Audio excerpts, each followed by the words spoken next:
আর মুমিনের হারানোর কোনো ভয় নাই রে ভাই।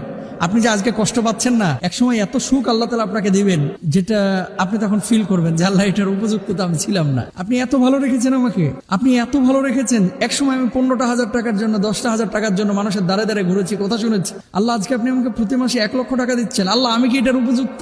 আল্লাহ আপনি আমাকে ব্যবসা বাণিজ্যে এত বারাকা দিচ্ছেন, আল্লাহ আমি কি এটার উপযুক্ত? এরকম কিন্তু হবে আপনার। ইন্নামা আল উসরি ইসরা। খেয়াল করেন, কোনো দুঃখ বিপদ পৃথিবীর বুকে স্থায়ী হবে না, এটা কেটে যাবে টুডে টুমরো। তাহলে আপনাকে কি করতে হবে?